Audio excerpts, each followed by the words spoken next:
You're listening to Conversion Cast, presented by Leadferno. I'm your host, Aaron Weike. Conversion Cast focuses on digital marketing and conversion, exploring the art and science to turn a lurker on your website to a lead, a browser to a buyer. Today, we talk about video strategy for social media, discussing how to plan, create, and amplify short-form video for social channels like Instagram, YouTube, TikTok, and more. My guest is Natalie Eagling, president of Hey Mr. Media, a social media marketing agency. Hey Mr. helps businesses and brands handcraft their social strategy through content and video creation that tells their story in a unique and engaging way. So let's hit play and learn from Natalie on why and how to start leveraging video for your business. Natalie, thank you so much for joining me today on Conversion Cast. Thank you for having me. I'm so excited to be here. You bet. I am really pumped about this because, as I was talking to you earlier, I have done very little on social, and the fact that you guys bundle that with a lot of video, which has become such a key element into social, definitely got me really excited to talk with you, hear what you have to say and share. Because let me just start off by saying, and anything you can provide here to get your insight, since you are in this day in and day out. But I feel like the rise of short video has just been massive in the last handful of years. And just like anything, we see this transition from it being strictly almost consumer entertainment, that side driven. And then it starts to morph into ways that businesses can get their message out and market and connect and build community. Am I wrong? Is this just my narrow view and having 3 teenage daughters and the channels that I'm on, or what does this look like? Yeah, I think both. I think you're right and wrong. I think that there are, so my background before the agency is in direct response. So direct response publishing, like they have some reliance on video, and those videos, I remember sitting in a chateau in Courtemer in France, where we had like our yearly retreat. And I was like really excited for this video presentation. And this guy stands up and he goes, well, we tested an hour long video, and it did better than like a straight landing page copy. So then we tested an hour and 20 minutes and it did better than the hour long video. So then we tested an hour and 30 minutes and it did better than the hour and 20. And it got almost to 2 hours before they reached the, like, okay, this is the attention span, and with matched with sales, it's direct response. So it was all about getting sales from these video sales letters, a long VSL. And I was just blown away. I was like, who's watching videos for that long? And this was like, I don't know, 2011 maybe. And I was like, who's doing this? Like, why is anyone doing it? And surprisingly, they still are. Like, there are still a lot of people and a lot of businesses making a lot of money, generating a lot of conversions from long form content. Now, the difference is, do you know what? The long form content that they are doing this through will be no different to a podcast like this.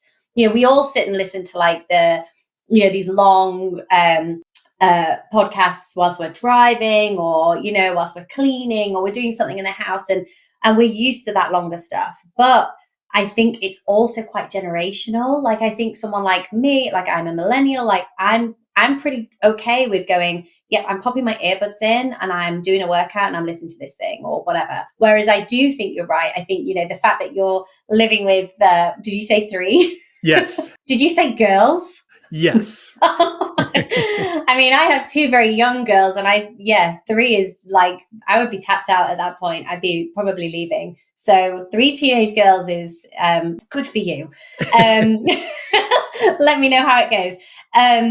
But yeah, 10 to 15 second videos for that age range, that kind of demographic seems like it's what's really capturing their attention span and really engaging them. Having said that, I don't know about you, but do you ever catch them watching those god awful long YouTube videos where, Oh yeah. it's like, well, I'm going to go and do this, and then I'm going to go and do it. And you're like, can that man's voice please, is like in my head. It's awful. It So will be not even on their phones. It will be on the TV, on the right? They have pulled TV. up. Yeah.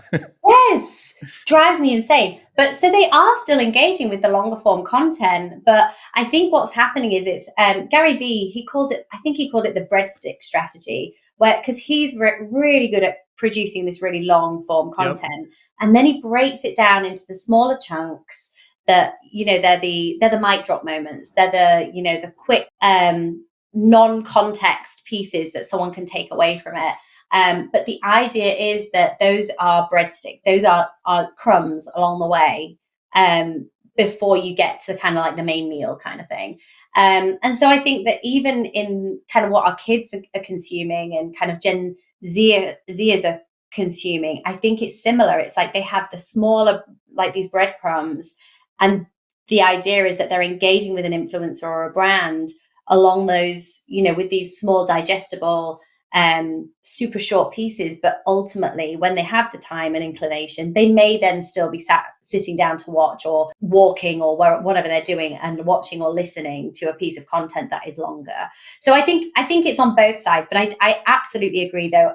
Attention spans for sure have just dropped remarkably. They call it goldfish brain, or have you heard of popcorn brain? It's the same. Yep. It's like where you're just just doing all sorts all at the same time, and just kind of jumping from one task to another. And I think that is just it's part and parcel of the modern world right now, isn't it? That we just have so much access, so much technology all of the time, and distraction upon distraction upon distraction. So it's actually getting harder for us to even concentrate, never mind our children or the Gen Zers that are coming up into the world and have never been without technology. So I think it's something this short form content is something that we have to lean into, get used to. But I do think that the brands who will succeed are those who understand that yes, we need a wealth of short form, but probably it needs to be moving toward long form. There should be somewhere that viewer, listener, whatever you want to call them, is landing, where they can actually experience a bit more of that brand. They can hear a bit more about that story, or they can learn a bit more about that topic.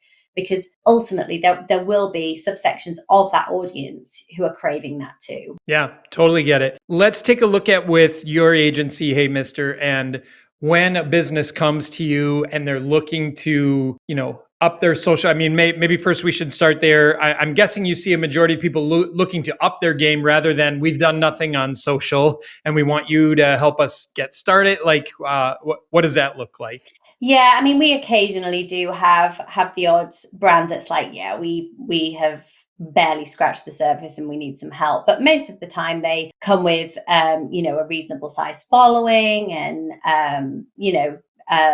and a good understanding of the role of social. And I think that that's what's really important for us is to make sure, and we go through a full onboarding process that really defines what that looks like, and how, their overarching business goals, they kind of waterfall down into social goals, so that they can clearly see how they roll back up. And if they haven't got that, like if they're not able to articulate what as a business they're trying to achieve, and what their brand beliefs are and who their target market is, well then we'll at that point we would probably not. We'd say you go figure that part out and come back to us when you've got it. So I think it's really important that everyone understands that social is something that should integrate with all of your goals, with your overarching marketing strategy, and that actually you can't rely solely on social to do the job of a full marketing plan.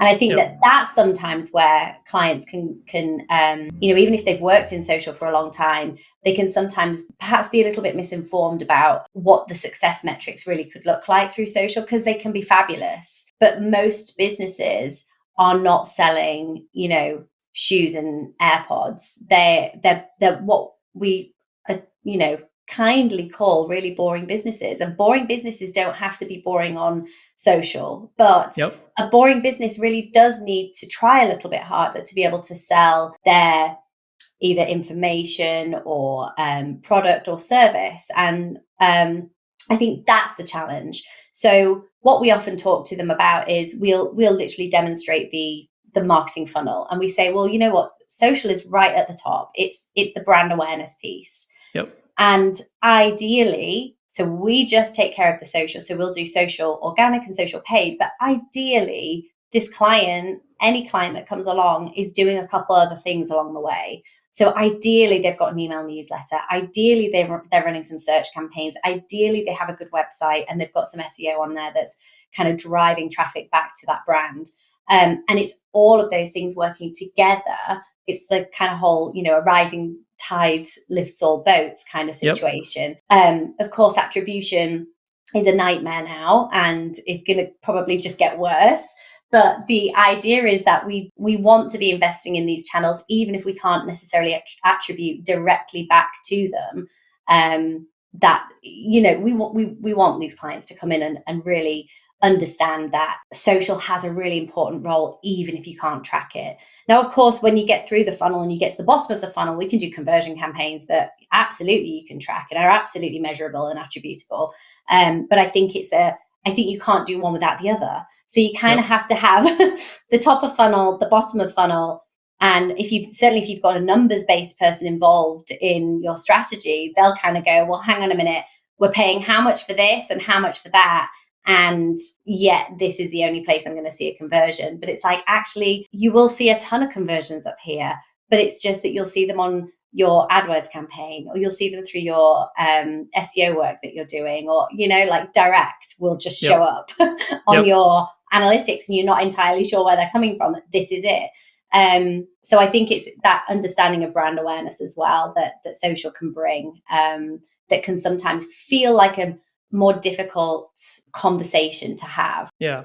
No matter what type of digital strategy and tactics you're engaging in to market your business, you really should be thinking about conversion. Whether you're creating great social media content, creating great videos, in the end, what you really want to do is drive them into a conversation with you. So that's where Leadferno comes in. If you're driving them to your website, we make it easier for them to raise their hand and ask a question by simply being able to text you right from your website. Say that you're engaging them on Facebook. Well, we connect to Facebook Messenger so you can read and reply to your Facebook Messenger leads as well right out of our app. So if you're looking to create more conversations and get more leads from your digital marketing, you want to look at Leadferno. Go to leadferno.com and check out our 14-day free trial. So to your point of social being integrated with all the other elements, supporting other marketing channels and messaging that you're doing. Let's shift that focus now to how do you guys look at with video, taking that same within social, why you want to integrate video with your social and how you use video to support what you're doing with your messages. And I definitely love, and I think this is, so common for how a lot of, especially small businesses, in different industries and practices and services look at social is I'm too boring for it, right? So kind of talk with some of those things. How do you guys use video to bring that entertainment or education or something worth being a mic drop for 15, 20, 30 seconds for a business that even views itself as like, what's so great about us? How do you guys kind of unearth that strategy using video and social? Yeah. Well, look, video is a no-brainer to start with. So, the platforms themselves prioritize video over anything else. TikTok really led the charge there. As soon as TikTok became so popular, Instagram then launched Reels and YouTube then launched Shorts. And so, of course, we're in this kind of like world where everybody is just trying to one up each other around video. Video is huge. NoGen Tech found that 91% of marketers were going to be integrating video content into their marketing plans over the next year. Wow. And 86% of marketers report that video is responsible for successfully driving and generating leads. So we know that not only are the algorithms preferring video, but also the consumers are preferring video, and the marketers that are kind of on the front line are reporting back that video really is what works. So if anybody is kind of sat there going, well, I don't know if I've got anything interesting to say, or I don't know if I'm going to be good enough to be, what's our product or service got to offer? Well, like, just stop and go, I have to do it. There is no option because this is so important and everyone is doing it. And honestly, if you're not, then you're going to get left behind by your competitors. So I think that that's like number one, is like just accept that it is just what's happening. You're just going to have to get on board with it.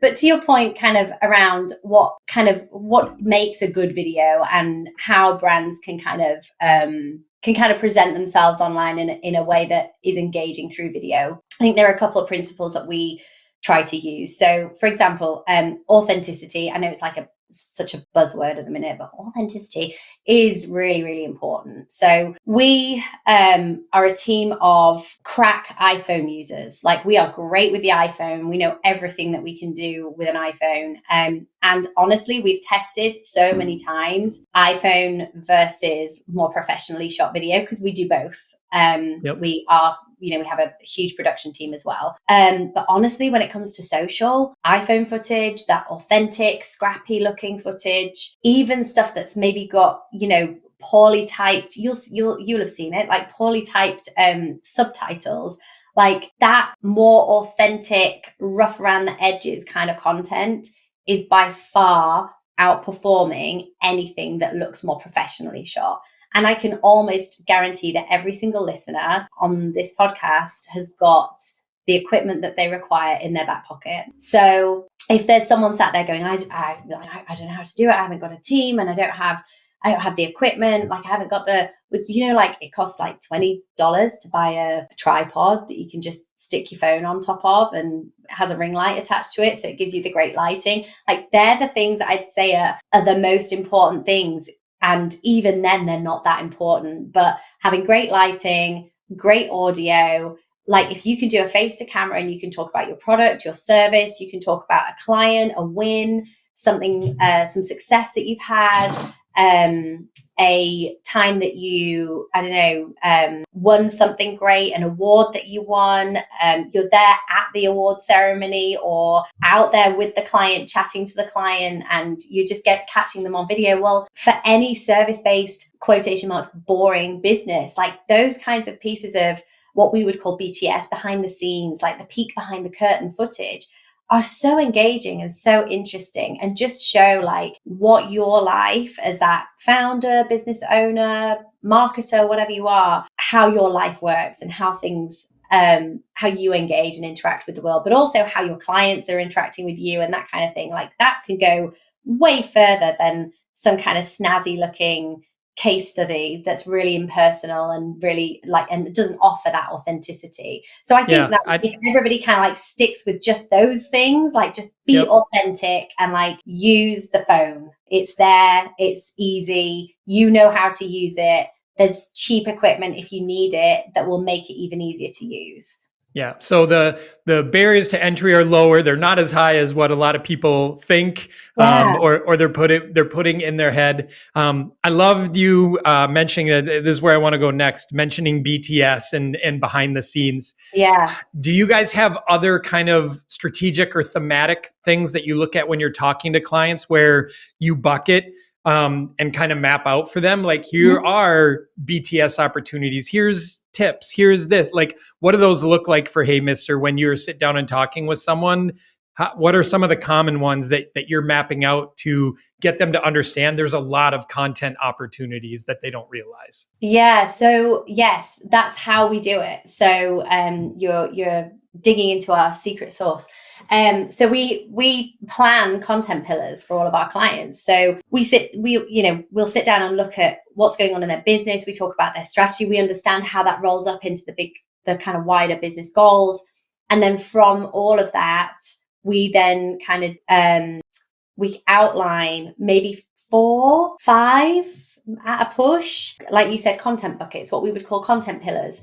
And these pillars are responsible for really showing the client the kind of content that we can produce, and the kind of content that they can help to produce too, because quite often they want to be able to contribute to it as well, and bucketing it into themes that make it super easy. So if you think, we're just your regular Joe business, and you've got a founder, and then you've got a team, and then you've got some people out in the field.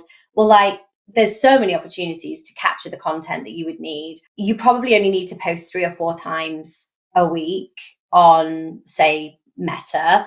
If you had a TikTok strategy, if you were really keen to grow TikTok, well, maybe you need to post a bit more than that on TikTok. Maybe you're looking at 5 to 6 times a week on TikTok. But still, overall, when you look at that full calendar, you're going, well, I've got, 12 Meta posts. I might have perhaps 20 or so short form videos that I need to produce specifically for TikTok. And that can feel a little bit overwhelming. But actually, when you start to break it down into those content pillars, well, what if 4 of those posts are testimonials and they've already been written because they're on your Google My Business? So we can take those from there and just create those. So they're just speckled in throughout. What if 4 of those are videos that we've come and shot for you? Because we'll come and do that. No matter where you are in the US, we'll be there. Cameras, phones, all the things, shot list, and we'll capture everything that we need to capture. So you don't even have to think about it. We'll tie those videos to trends as well. So that's a great way of using the content that you're creating and then pulling in even just a trending audio and tying those 2 things together. So you are jumping on the bandwagon of a trend, but you're using your, authentic, informational or whatever content that doesn't necessarily have to be you doing a silly dance with your team. Like everybody thought, like that's all that TikTok was. So we'll fill out the content calendar with these pillars in mind, and those pillars are there strategically to make sure that someone feels like if they came to your feed, they could see a whole variety of static and video content that gives them the information they need to make a decision. Because ultimately what you want is when somebody comes to your feed or somebody sees something in their feed of yours, we want them to take an action. We want them to be engaged and interested enough to probably get off the platform and go and seek you elsewhere. Go and listen to the podcast that you just mentioned you were on. Go and Google the website that you said the offer was on. Go and have a look at some of the case studies or some of the beautiful things that you've produced, or go see the shop that you run. The idea is you want to get them out of social and into, a position of being able to engage and buy. So to your point around kind of like some of those common themes that we see, a really great example is we just started working with a fabulous client. He's a golf architect. And he only works with top 5% of golf courses across the US. He's really, really well connected. He gets beautiful PR pieces written about him constantly that he just wasn't posting anywhere or sharing with anyone. And he was like, I know, I'm an idiot. Like, I need to be promoting this stuff. Like, I don't know why I'm not. I just don't have the time. He's on the road constantly because, of course, he's at golf courses, and he's at the Masters. He's good friends with a lot of people that I bet you would probably really want to be friends with. I know nothing about golf, so sadly his connections are useless to me. But for him, we created, like, one of his content pillars is called Life on the Green, and people just love to see his life on the green. And often it's not green, often it's like a heap of dirt, and he's sat in a tractor, or he's just digging up some stuff, and he's like, yeah, this is what we're doing today, like we're doing some excavation, and this is what it's going to look like, and here it's going to be. And so, like, this life on the green is his version of the BTS. It's his version of, like, what does his life look like for the rest of the world to kind of have a little peek in and see.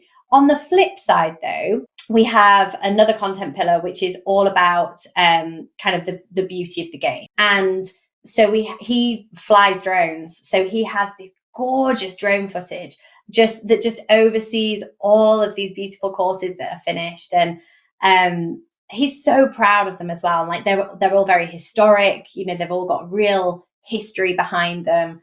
And he can speak through that history and really educate people on, like, how he came to create or recreate this course that had been created, in 19 whatever. And how he's kind of come and kind of put his mark on it. And so then you get this really high quality video footage of beautiful golf courses. Well, in his world, what we're seeing is this collision of authentic content that's just like that BTS, like him sat on the green, like him just doing some work, like talking to his buddy Jim and saying like, hey Jim, like what are you working on today? And like Jim's there like, you know, well, I'm doing this. They've both got their hard hats on and it's kind of rough around the edges. But then on the flip side, you've got like the gorgeous after effect of the work that they're doing. And in that case, that type of content really does play a part for him. So it really depends. Like we always say, we're a handcrafted social media agency, but it really depends what your business is and how we can handcraft that content to you and those content pillars to what you're doing and what's going to be most interesting to the people that are following you or who could be following you and who aren't yet. And for him, it's that behind the scenes, life on the green, plus like the beauty of the game, like this gorgeous drone footage that really shows like the after effect of what his team can do. So it really just depends on every client is different. Every client has very, very different content pillars, but for sure you hit on a point. Like BTS is absolutely, I mean, it's what all of us are a bit nosy, aren't we? Like everybody's a bit like, I want to see what their life looks like. Yeah. And it's so applicable to any type of business or service, right? Mm-hmm. No matter the plumber walking into your house and whatever they're doing and giving behind the scenes on getting parts in the truck in the morning, arriving at places, the random things they see or pull out of drains. Like there is all kinds of that content. So I love that content pillars is definitely a great takeaway of this for when planning and mapping out your social and video content. A couple of just kind of quicker hitting questions to wrap up our conversation on this today. One, we see so much copycatting between these channels with the rise of video, right? Like to some extent, what you need to create and then put it out doesn't vary that much, at least from my non-professional eye. You might disagree, but you have all these opportunities to then spread it across multiple channels like TikTok and Reels make their way into Facebook as well, and YouTube Shorts. Are you guys finding when you do that, you are automatically moving them to have channels on all of those platforms, or are you only concentrating where they already have audience? As in the clients? Yes. The brands? No, we will. I truly believe in diversifying the channels that you're working with. So, you know, I have been a part of a business that lost its social channels overnight. And it was $1 billion business and relied heavily on social, both ads and organic. And we lost everything overnight. And the businesses that survived through that period were those who had built like an email list or who had another alternative channel that was just up and coming and hadn't, you know, didn't necessarily have the mass effect that Meta does, but had an audience at least being built and grown somewhere else. So since then, and going through that awful experience, I fully advocate diversification. I kind of say it's de-risking, you know, it's just de-risking you from anything that could happen. Because ultimately you might think that you own your followers, but you don't. Those followers do not belong to you. Those followers belong to the social platform. Exactly. And the social platform is monetizing them. So there's a reason if you're doing organic that you're not paying for it. It's because the people that are following you are the ones that are valuable to the platform, not you. You're just there giving some free content. So they owe nothing to you as a brand, as an advertiser. So I think what's really important for people to understand is even if you're starting from zero, you should do something. So if you've got a few thousand followers across the Meta channels and you're going, well, TikTok is like, it's just young people dancing, isn't it? Well, A, no, it's not. B, as it becomes more mainstream, it will be just exactly the same as what happened across Meta, where more and more of the older generations began to join. And now everybody thinks that Facebook is for old people. Do you remember when it was for young people? I do. So the same thing's going to happen across all of these new channels that will pop up. And we're all scared about what might happen with TikTok. Exactly the reason why, if you're already on TikTok, you should be moving to YouTube Shorts. If you have YouTube Shorts, you should be looking at what other opportunities that you have. Pinterest is another really interesting one that's starting to get its own little rise now. Wow. So I think that we really have to consider that these channels are all options and available to us with many of the same audiences, but also many different audiences. And if you're starting from zero, you should just start. Like, it's so much better to even have half the followers somewhere else than none. Because if you get shut down, if something happens to the platform, if TikTok disappears tomorrow, and we're all like headless chickens screaming, we want to be able to go, hang on a minute, we prepared for this. We have another channel waiting in the wings. We've already been building and growing the following there. We're just move our focus to focusing purely on this one to get it to grow. So Yep. I think my personal and professional advice is always diversify across as many platforms as possible, even if you're starting at zero. Yep. And that's awesome advice. And that falls right in line. An earlier episode, if you go back to my episode with Ross Simmons, who is a master at content distribution within content marketing, it follows those same lines. Like, creating that content is the hardest part of it. After that, distribution. And then you need to correctly embrace distribution to not just, I put it out there once and that's the only time it ever airs. Like, repurpose it, repackage it, continue to distribute. Create once, distribute forever is definitely what a smart marketer does. And social and video is no different. Let's end with this. So you've already told us to get out there and just make it happen. We have the tools right in our phone and easy to happen. What are a quick 2 or 3 kind of tactical tips you would tell somebody for shooting that will, these are kind of simple pros tips that if you just have this in mind, it will help your video come out better, sound better, whatever that is, without polish or editing, things like that. What are a couple of those you could share with us?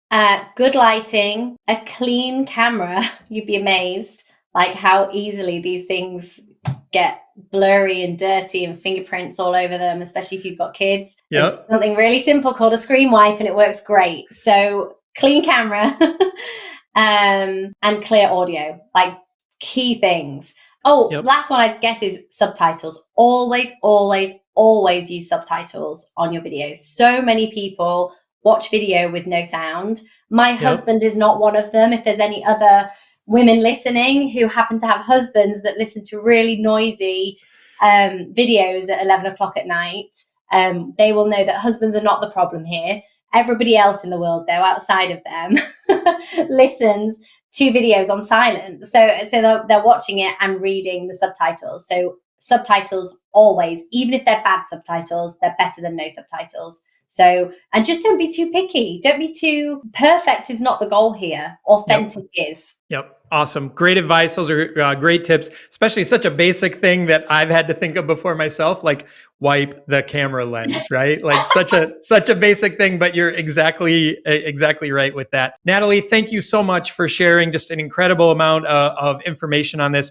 If people want to tune in more and connect with you, what are the social channels or where are the places they should follow you or the agency? Sure. The easiest thing to do is to go to our website. It's heymistermedia.com.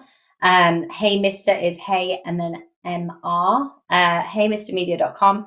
And from there, they can get to all our social channels. They can see what we do. They can see our clients and they can fill out a brand brief if they want and get in touch and we can see if we can help them. All right. And I will be linking to those in our show notes as well for the podcast. Natalie, thank you so much for joining me and blessing us with your knowledge on social and video today. Thanks, Aaron. I've loved it.